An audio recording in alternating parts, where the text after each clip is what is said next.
Your true wealth is your time and freedom. Money is just a tool for trading your time. It's a container to store your economic energy until you're ready to deploy it. But the whole world has been turned away from real money and has been fooled into using currency. A deceitful impostor that is silently stealing your two most valuable assets, your time and your freedom. Welcome to the rabbit hole.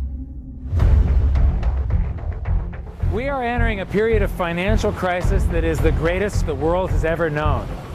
The wealth transfer that will take place during this decade is the greatest wealth transfer in history. Wealth is never destroyed, it is merely transferred, and that means that on the opposite side of every crisis there is an opportunity. The great news is that all you have to do to turn this crisis into your great opportunity is to educate yourself. I believe that the best investment that you can make in your lifetime is your own education. Education on the history of money, education on finance, education on how the global economy works, education on how all of these guys, the central bankers, the stock market, how they can cheat you, how they can scam you. If you learn what is going on and how the financial world works, you can put yourself on the correct side of this wealth transfer. Winston Churchill once said that the further you look into the past, the further that you can see into the future. This program is all about creating your own crystal ball, being able to gaze into the future, being able to change this crisis, the greatest crisis in the history of mankind, into your great opportunity.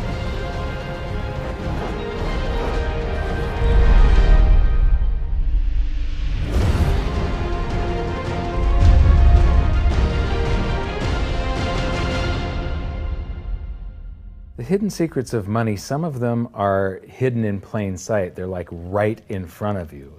The way the monetary system works is something that isn't actually hidden away from all of us. It's out in the open, but it's complex and people just they can't see how it works.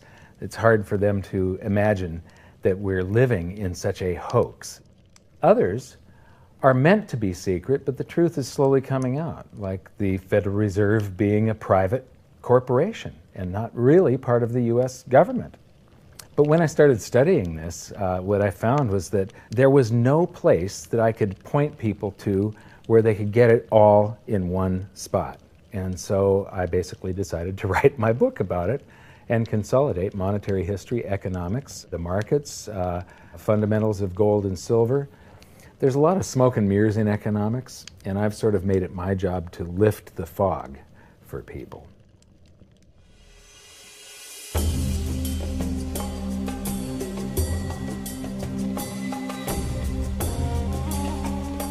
Welcome to Egypt. This is where it all began. Roughly 5,000 years ago, the Egyptians started using gold and silver as their predominant form of currency. But it was not yet money.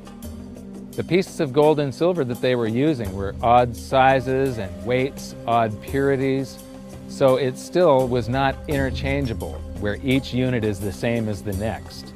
This meant that nothing really had a price yet. You couldn't put a price of so many coins on something because they didn't have coins yet. Trade was still difficult. It was still a guessing game when it came to the exchange of values. One of the reasons that we are in the financial mess that we are today globally is that people do not understand the difference between currency and money. Currency is a medium of exchange, a unit of account. It is portable, durable, divisible, and something called fungible. Fungible means that each unit is the same as the next unit. A dollar in my pocket buys the same amount as a dollar in your pocket.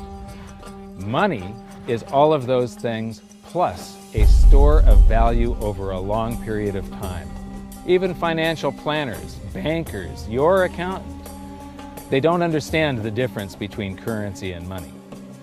The currency in your pocket is a medium of exchange. It's a unit of account because it's got numbers on it. It's somewhat durable, it's portable, it's divisible in that you can make change, and it's fungible. A dollar in my pocket buys the same amount as a dollar in your pocket.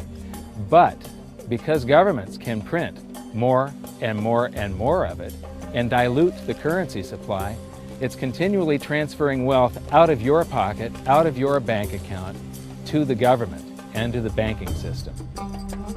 The reason that gold and silver are the optimum form of money is because of their properties. It's an easy medium of exchange because gold and silver store a large amount of value in a very small area. It's a unit of account. Pure gold has the same value all over the planet. So an ounce of gold buys the same amount here in Egypt as it would in China or in the United States. It's durable. The same gold that Egyptians were using in trade 5,000 years ago is still here with us today. It does not corrode. It's divisible. You can make change with it. It's very portable. You could use something like oil as money. It's just that you can't carry around a barrel of oil on your back. It's fungible. Pure gold is the same wherever it is on Earth. Pure silver is the same wherever it is on Earth. It's limited in quantity. That's the reason that it maintains its purchasing power. Governments cannot print it. Over the last 5,000 years, only gold and silver have maintained their purchasing power. There have been thousands upon thousands of fiat currencies, currencies that are unbacked by gold or silver, and they have all gone to zero. It's a 100% failure rate. Well, fiat currency, of course, is a currency that exists at the dictate or by fiat from a government. You say they have their printing presses, and the paper money rolls off the printing presses. And then they give it the fiat designation, which makes the currency official. It's just worthless paper. But when Ben Bernanke gives it the special sign and they have the cult meeting at the Federal Open Market Committee meetings, it suddenly becomes currency. If you look at what's really going on, it's a con game. And so there's confidence. Well, the Federal Reserve is very forthright about what they're doing. If you read their websites, they'll tell you it's a confidence game. They tell you that there's no intrinsic value in their money. They'll tell you that they print it backed by absolutely nothing. They actually display all these facts. But if you tell somebody in the public that this stuff is created out of thin air, there's no backing whatsoever, it's absolutely worthless, it's about as valuable as monopoly money, they'll look at you like you're nuts. Is there an example throughout history of a fiat currency, a piece of paper that's unbacked by anything, surviving? Short answer, no. Long answer, no. And here's why. When Addison Wiggin took over at the Daily Record, when they got cranked up, Bill Warner asked him to catalog all of the fiat currencies throughout history and what happened to each of them. Addison dutifully went to work. Within a short period of time, he had gone through the alphabet. All the fiat currencies that started with the letter A were done. They all went to zero. He was halfway through the letter B, and all the fiat currencies that started with the letter B, and there were 600 of them in just the first letter and a half of the alphabet, and every single one of them went to zero. Every one. 600 fiat currencies that start with the letter A, and half of the ones that start with the letter B are 600 of these things. Not one ever came close. You think this one, the United States dollar, is going to be the first one after all that? I don't think so. No. No currency, fiat currency has ever survived. None. The thing about money is there actually is a fairly well accepted definition of what money is. The question is, as you apply that definition to particular things that people claim to be money, do they fit the definition? We'll just take the paper dollar, for example. How well does it perform those functions? Well, store of value. The dollar has lost 95% of its purchasing power since the creation of the Federal Reserve in 1913. So not very good as a store of value. One of the things I do is just a way to get the audience's attention is I have a slide, and there are three pictures on the slide. One is a pile of monopoly money. The other one is a pile of Federal Reserve notes, what Americans would call paper money. The other one is a solid gold American Eagle 1 ounce coin. And the title of the slide is, which of these is not like the other? And if you know the show Sesame Street, or you have children who watch it, it's one of the favorite vignettes in Sesame Street. And what it really is a kind of IQ test for 5-year-olds. They're supposed to look at the three things and look at characteristics and find the one that's not like the other. Well, I've shown this slide to groups of Ivy League University professors, and I've also shown it to, children, kind of 5 years old, my nieces and nephews and so forth. And when the professors look at it, they say, well, clearly the dollars are not like the others because gold has no role as money, and monopoly money is junk, and the American dollar is a store of value, so that's not like the other. But the children look at it and they say, well, the gold coin is not like the other because the other two are just piles of paper and the gold coin is clearly something different. So my question to the audience is, who's smarter, a 5-year-old or an Ivy League professor?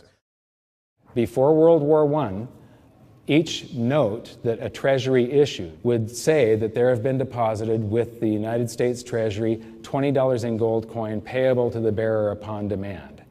The money was in the vault. The currency was a note they gave you that was a claim check, only a claim check on the money, the same as if you go to the dry cleaners and you give them your shirt and they give you a claim check for your shirt. The value is that shirt at the dry cleaners, not the piece of paper that says that you own that shirt. So our currency that circulated was the paper US dollars, and they were claim checks on money. The next hidden secret is the difference between currency and money. Money must be a store of value and maintain its purchasing power over long periods of time. As we progress through this series, you'll learn that national currencies are really a tool used by the government and the financial sector to leech away your time and your freedom by stealing your purchasing power. So rather than storing your economic energy, currencies leak. Now compare that to the gold and silver the Egyptians were using. Like I started with, it still wasn't money because it wasn't interchangeable yet. But they were on the right track, as gold and silver have proven over thousands of years to be the ultimate store of value.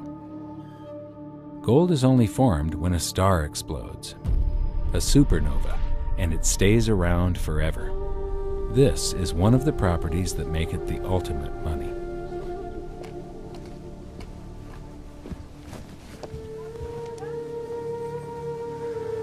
People are amazed that after 5,000 years, the pyramids are still here.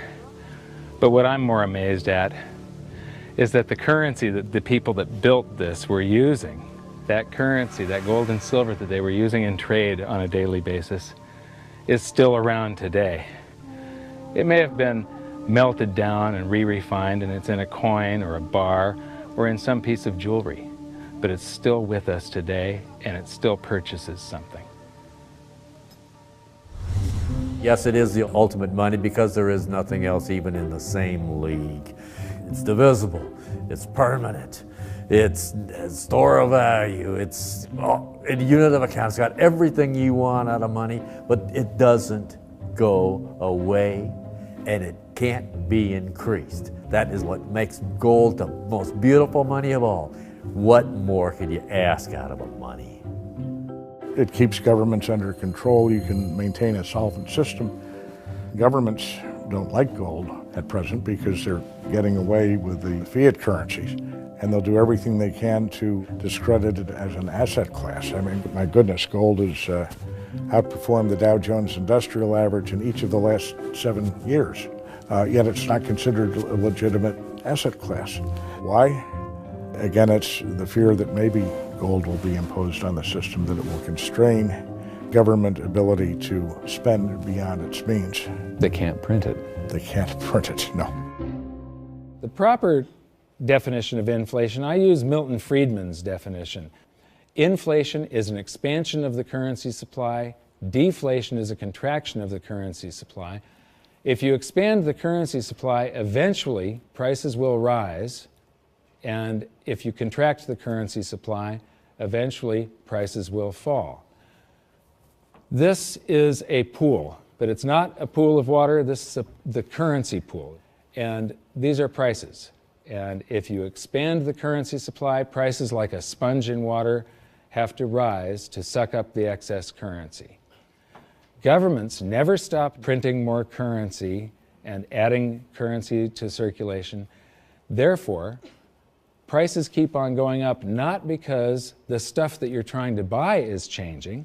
The real estate doesn't change. What has changed is the currency purchases less and less. It's the currency going down, not prices going up. The truth is, what we have that makes our world work right now is a big story. None of it's real. It's all just promises. And if you think about it, that's how currency began to work in the beginning. You know, before we had currency, we had barter. I'll give you 3 coconuts and you give me 4 fish, because that's kind of a fair exchange on coconuts to fish.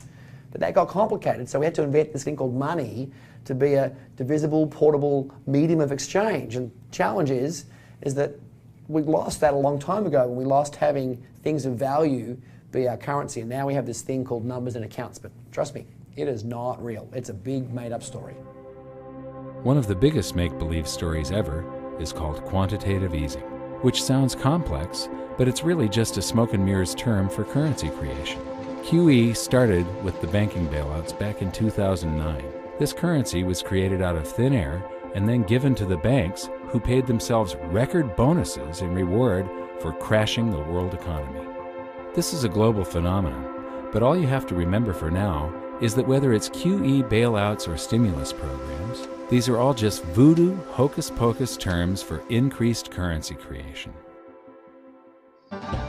I believe gold and silver will reassert themselves as money. And when they do, there just isn't enough, and their purchasing power is going to go up many, many, many times. Egypt is an amazing place. There's a franticness about it, and utter chaos, especially like the traffic. But when it comes to like all of the merchants that are trying to get every last dime out of you, you get fleeced to the point where you come back with an empty wallet. But you know what? They're amateurs compared to Wall Street. In the past several years, I've spoken in many countries about the crisis that's coming, and a lot of people think that they're going to be okay in their country, that it's only going to happen to the United States or maybe the United States in Europe. But what they don't realize is that this is a global phenomenon. I got to show you something here. This is base currency in the United States. This is the number of paper dollars that exist, basically. It took 200 years to go from no dollars in existence to 825 billion. And then we had the bailouts, and then we had QE1, quantitative easing 1, then QE2, and then we had QE3, and then QE4, and then soon we're going to have QE57 and QE382. And it isn't just here. This is what the Canadian currency supply looks like. This is Australia, South Africa, Russia.